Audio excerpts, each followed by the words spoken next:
Hello everyone, welcome back to the channel Mota Bhai accounts. सो आज के इस वीडियो में हम कंटिन्यू करते हैं हमारे इशू ऑफ शेयर्स चैप्टर को। सो लास्ट क्लास में हमने पढ़ा था फॉरफीचर ऑफ शेयर्स को फॉरफिट कर रही थी कंपनी। जब भी कोई शेयर्स होल्डर डिफॉल्टर होता था, कोई भी अपनी इंस्टॉलमेंट नहीं पे करता था, तो उसके शेयर्स को कंपनी क्या करती थी, फॉरफिट कर देती थी, उसके अलॉटमेंट को कैंसिलेशन कर देती थी। ठीक है सर। अब उसमें होता ये था सर कि जब मान लो किसी शेयर होल्डर ने 50 रुपए नहीं दिए और 40 रुपए दे रखे हैं, तो कंपनी क्या करेगी, उसका अलॉटमेंट कैंसिल कर देगी, तो 40 रुपए कंपनी अपने पास फॉरफिट कर लेगी, खा जाएगी उसको। ठीक है, ये एक बात थी। ठीक है, इसको हम कंटिन्यू करते हैं आगे। तो उन्हीं फॉरफिटेड शेयर्स को अब कर रहे हैं सर री इश्यू। जो शेयर्स कंपनी ने कैंसिल किए थे उन शेयर्स को भी कंपनी करने जा रही है उनका री इश्यू। अब री इश्यू जो होता है, जैसे इशू ऑफ शेयर होता है वैसे ही री इश्यू होता है। ऐसा है? नहीं बेटा, थोड़ा ऐसा नहीं है। इशू ऑफ शेयर जो हमने पढ़ा था वो था फ्रेश इशू होता है, वो जब शेयर्स फर्स्ट टाइम इशू हो रहे होते हैं। ठीक है, ये री इश्यू हो रहा है सर। तो जो इश्यू ऑफ शेयर होता है वो हो सकता है पार पे और प्रीमियम पे, लेकिन रेशियो ऑफ फॉरफिटेड शेयर हो सकता है पार पे, प्रीमियम पे और डिस्काउंट पे भी। तो ये एक नई चीज आ गई यहां पर आपके पास, डिस्काउंट वाला कंसेप्ट। ठीक है, अभी पढ़ेंगे इसको हम। तो सबसे पहले पार पे देख लेते हैं। पार पे बड़ी सिंपल सी एंट्री है sir, bank account debit to share capital account. Simple, capital raise कर दो, पैसा ले लो, बिल्कुल ही सिंपल एंट्री। प्रीमियम पे सर करेंगे तो ये इससे भी सिंपल है। कैसे? पैसा ले लो, बैंक अकाउंट डेबिट, शेयर्स दे दो टू शेयर कैपिटल, और टू सिक्योरिटीज प्रीमियम भी बैंक के अंदर आई गए हैं। तो bank debit to share capital to securities premium. तो ये पार पे और प्रीमियम पे इशू रीइशू करने की एंट्री तो बड़ी सर सिंपल है। अब आगे आइए, चलो आगे बढ़ते हैं। आगे ये है कि लॉजिकली आप देखेंगे तो डिस्काउंट पे हमें दिख रहा है कि शेयर रीइशू हो रहे हैं डिस्काउंट पे, पर एक्चुअल में कंपनी को कोई लॉस नहीं हो रहा होगा इससे। क्यों नहीं हो रहा समझिएगा। यहां पर कंपनी अपनी जेब से डिस्काउंट देगी ही नहीं, यहां पर कंपनी अपनी जेब से डिस्काउंट देगी ही। डिस्काउंट का कंसेप्ट क्या आप समझिएगा। मान लो कंपनी ने एक शेयर फॉरफिट किया और उस शेयर के ऊपर कंपनी ने 30 रुपए शेयर होल्डर से ले लिए, खा लिए। मतलब मान लो कि 100 रुपए का शेयर था, 70 रुपए शेयर होल्डर ने नहीं पे किए, इसलिए शेयर को कंपनी ने फॉरफिट कर लिया। और 30 रुपए शेयर होल्डर जो है पे कर चुका था, तो वो कंपनी वापस तो देगी नहीं, तो वो कंपनी के अकाउंट में पड़े। कौन से अकाउंट में पड़े सर? वो पड़े हैं फॉरफिचर अकाउंट में। हम याद करेंगे शेयर को फॉरफिट करने की entry, share capital account debit to calls in arrear, मतलब कि जो भी कॉल्स थी जो उसने अनपेड थी, टू शेयर फॉरफिचर अकाउंट। वहां पर जो टू शेयर फॉरफिचर अकाउंट था उसमें कौन सा क्या अमाउंट जाता है? उसमें अमाउंट जाता है जो कंपनी रिसीव कर चुकी है। ठीक है जी, शेयर होल्डर से। तो अगर कंपनी 30 रुपए रिसीव कर चुकी है तो ये शेयर फॉरफिचर अकाउंट में है। अब कंपनी जब इसी शेयर को रीइश्यू करेगी, जब इसको रीइश्यू करेगी तो इस पे डिस्काउंट दे सकती है, डिस्काउंट दे सकती है, but subject to amount in share forfeiture account. जितना भी पैसा इस शेयर पे, शेयर फॉरफिचर में, उससे ज्यादा डिस्काउंट नहीं दे सकती। तो 30 रुपए तक का कंपनी डिस्काउंट रेशियो पे दे देगी। तो प्रैक्टिकली अगर आप सोचोगे तो कंपनी ने डिस्काउंट कहां दिया है? नहीं दिया है ना।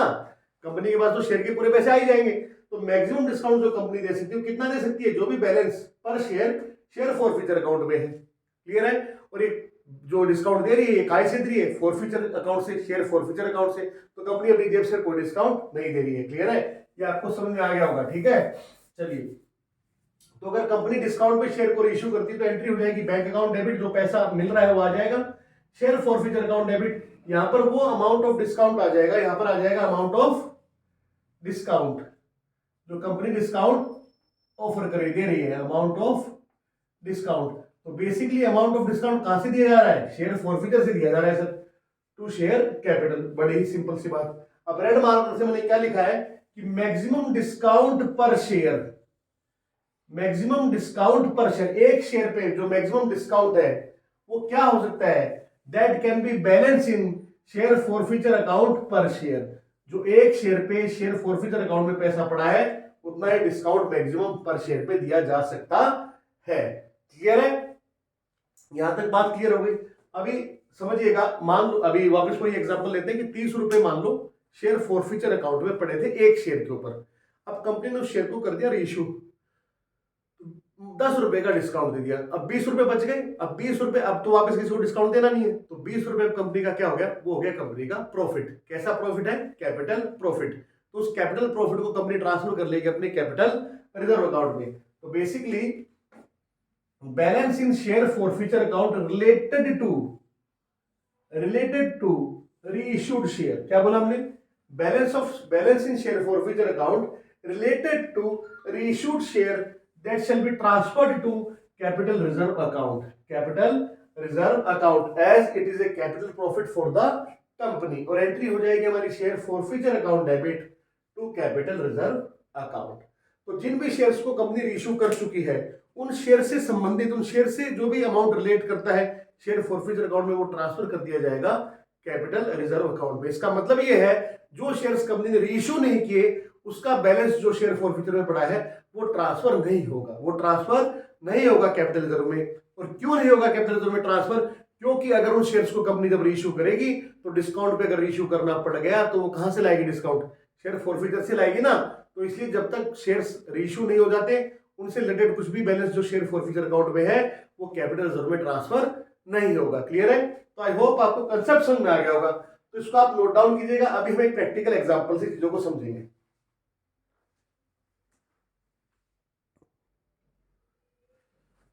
देखते हैं क्वेश्चन जो कि क्या कह रहा है, record the journal entries for forfeiture and ratio of shares in the following cases.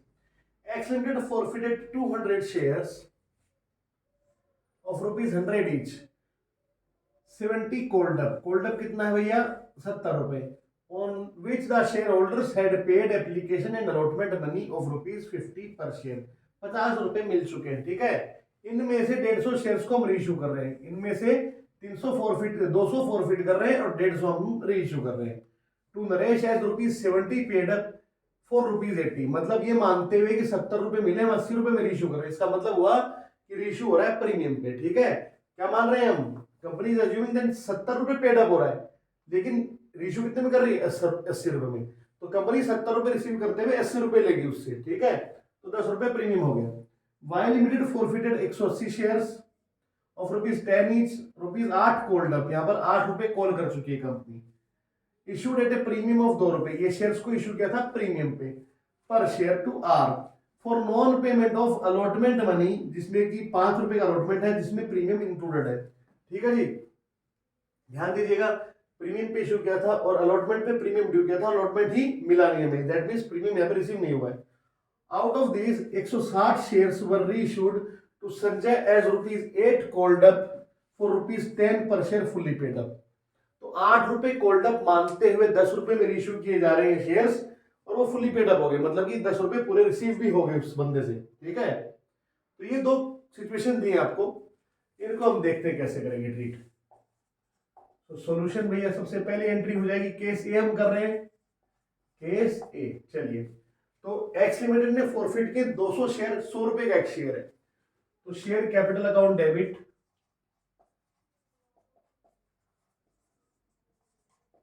ठीक है। 200 शेयर फॉरफिट किए जा रहे हैं, ठीक है सर। कोल्ड अप कितना है?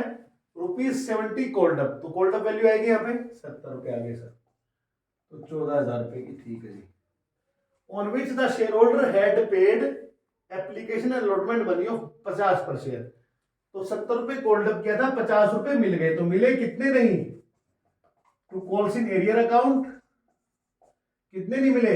नहीं मिले 20 रुपए। चलिए, और जो मिल गया वो शेयर फॉरफीचर अकाउंट में मिल कितना गया भाई? मिल गया 50 रुपए।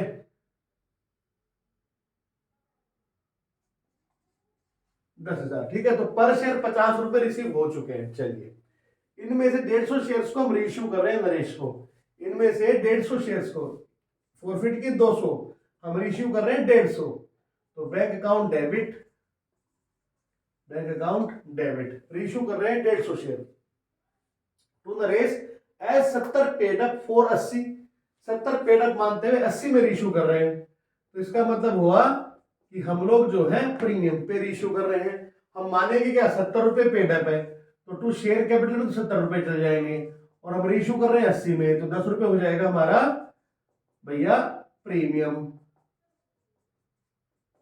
टू सिक्योरिटीज, प्रीमियम अकाउंट 1500 रुपए प्रीमियम हो गया, 10,500 रुपए से दिए हो गए 12,000, ठीक है जी। तो हमने रीइश्यू भी कर दिया। अब हमने एक बात और करी थी कि आफ्टर रीइश्यू जितने शेयर हम रीइश्यू कर चुके उन शेयर से रिलेटेड कुछ भी बैलेंस अगर पड़ा है शेयर फॉरफीचर अकाउंट में तो वो ट्रांसफर हमें करना होता है कैपिटल रिजर्व में। तो टू कैपिटल,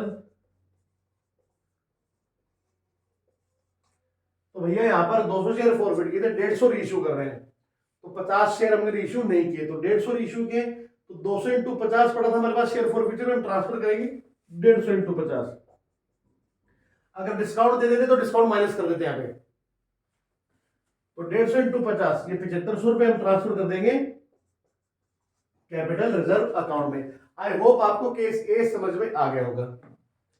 ठीक है, अभी देखो लिख लीजिए आप, मैं केस बी भी कर देता हूं आपके सामने, यहीं पे कर दूंगा इसी को, केस बी भी यहीं पे कर दूंगा। देखो अब केस बी लेते हैं, क्या बोला इन्होंने, वाई लिमिटेड ने फॉरफिट के 180 शेयर, 10 रुपए का शेयर है, 8 गोल्ड अप है, प्रीमियम पे ये इशू किए थे। तो हम वाई ने क्या किया है भैया, वाई कर रहा है थोड़ा सा हल्का सा इसको स्क्रब करना पड़ेगा मुझे, शेयर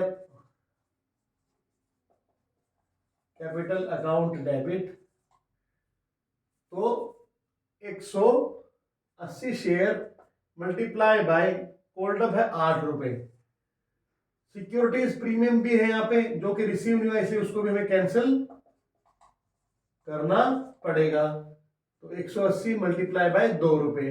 चलिए ये काम हो गया, ये काम हो गया।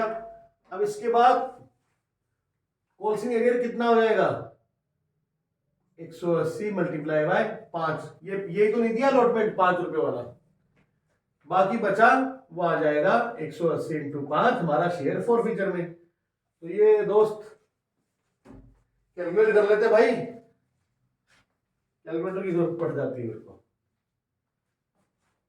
1440 तो यहां आ गया, 360 यहां आ गया, 900 ये, 900 ये। चलिए ये काम कर लिया। अब इसमें से जो है, देखिए एंट्री में दिक्कत नहीं आएगी, इसमें से जो है कुछ शेयर्स कंपनी कर रही है रीइश्यू, और वो रीइश्यू कर रही है प्रीमियम पे। रीइश्यू काय पे कर रही है, प्रीमियम पे कर रही है सर। तो देखिएगा इनमें से 160 शेयर रीइश्यू हो रहे हैं 2 रुपए के प्रीमियम पे, क्लियर है। तो 10 रुपए मिलेंगे जिसमें 2 रुपए होंगे प्रीमियम के, और बाकी 8 रुपए हो जाएंगे हमारे कैपिटल के। तो 1600 रुपए ये आ गया, 320 ये आ गया, तो 1280 ये हो गया होगा। ठीक है, तो ये काम भी सर हमने कर दिया। अब sir share forfeiture account to capital reserve में क्या अमाउंट आएगा, तो भैया 180 में से तो 60 तो रीइश्यू कर दिए, 20 अभी रीइश्यू नहीं किए, तो 20 अभी रीइश्यू नहीं किए, तो 160 ही रीइश्यू किए, डिस्काउंट है नहीं तो दिक्कत है नहीं, 160 मल्टीप्लाई बाय 5, 160 मल्टीप्लाई बाय 5, 800 रुपए हम कैपिटल रिजर्व में ट्रांसफर कर देंगे। ठीक है दोस्त, तो बच्चों आपको समझ में आ गया होगा, बड़ा ही इजी सा कंसेप्ट था, एग्जाम में 100% क्वेश्चन बनता है, आएगा ही आएगा। चलिए, तो फॉरफीचर बड़ा इंपॉर्टेंट है, और रीइश्यू ऑफ फॉरफिटेड शेयर्स भी most important, and third most important is pro rata allotment. और एक आप देख सकते हैं कि issue of shares for consideration other than cash, ये 4 टॉपिक बड़े ही इंपॉर्टेंट टॉपिक हो जाते हैं यहाँ पे। और 5वां भी अगर हम करें तो वो हो जाता है बैलेंस शीट में इसका प्रेजेंटेशन कैसा होगा, तो वो simple extract of balance sheet हमें बनाना होता है, उसके लिए मैं नेक्स्ट क्लास में उसको रिकॉर्ड कर दूंगा। ठीक है, टिल देन टेक केयर। चलिए आपको समझ में आया होगा, और आपको वीडियो अच्छा लगी तो लाइक कीजिएगा, शेयर कीजिएगा, चैनल सब्सक्राइब कीजिएगा, बेल आइकन प्रेस करना मत भूलिएगा। Till then take care, bye bye, take care, keep learning, bye बच्चों।